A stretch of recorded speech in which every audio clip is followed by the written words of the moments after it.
Iron Man. When most people hear this, they think of Marvel's fictional comic book hero. But what fewer people know is that Iron Men are real, though the things they accomplish may sound like something told in a comic. This is the story of Robert Key, a real-life Iron Man.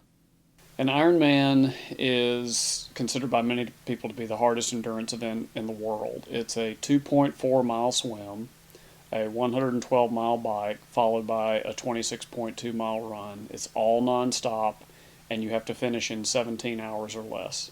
In June of 2010, I was training for my first Ironman at Ironman Louisville, which was in August. One day when I was out training, my heart rate seemed to be a little faster than normal, and went in to see a cardiologist and had an EKG done and found out that I had a condition called atrial flutter. My resting heart rate jumped to 145 beats a minute, and they could not get it to stop. And the only way you can get it to stop is to have a procedure called an ablation, where they actually go in. It's not open heart surgery, but they go into your body through your femoral artery and literally burn the part of your heart that is misfiring. And when they do that, it stops it from creating the electrical arc that it does, and it sends it back to a normal heart rate. Since then, Robert has accomplished quite a lot. To date, I've completed 4 Ironman events: Texas, Florida, Louisville, and Wisconsin.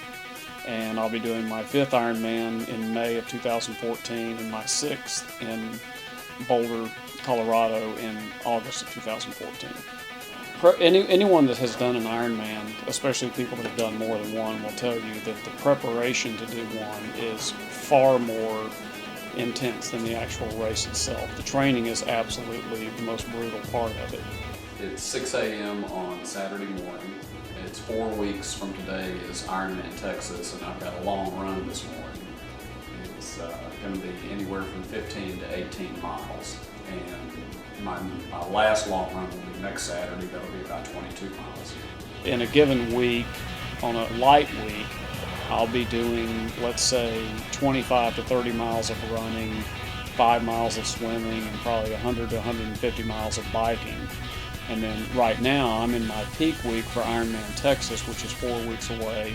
And for this week, I will swim approximately 7 miles. I'll cycle about 250 to 275 miles, and I'll run 50 to 55 miles this week.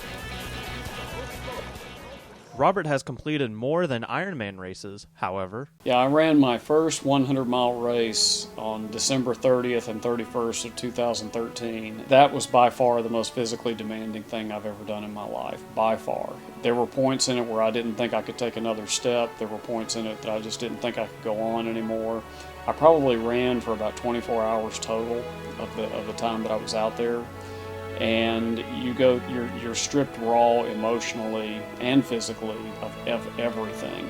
And the only thing that got me through that race was we were running it to raise money for children with pediatric cancer. And they had the course lined with the faces of children who had either passed away or were going through chemo or were in remission. And every time I saw a face of one of those children, it made me think what I was going through was nothing compared to what they were going through, and that's really what kept me going and kept me focused all the way to the end. But I ended up running actually 102.6 miles, and it's just, you can't describe what it was really like to do it. Robert's wife, Susan, who has been through the thick and thin of it all, is incredibly proud of him. I think the most inspirational to me would be watching him day in and day out do the training that's required to do and complete such a feat as that. But it's truly inspiring, and I'm extremely proud of what he's accomplished. There's no great goal achieved without greater sacrifice. And simply stated, if you want to accomplish anything great in life, no matter what the goal is, and it doesn't have to be anything athletic, it can be anything, the sacrifice it takes to achieve that goal is typically far greater than the goal itself. So that's what you have to do. On those days that you don't want to get out there and you don't want to do it, you have to stay focused on what that end goal is.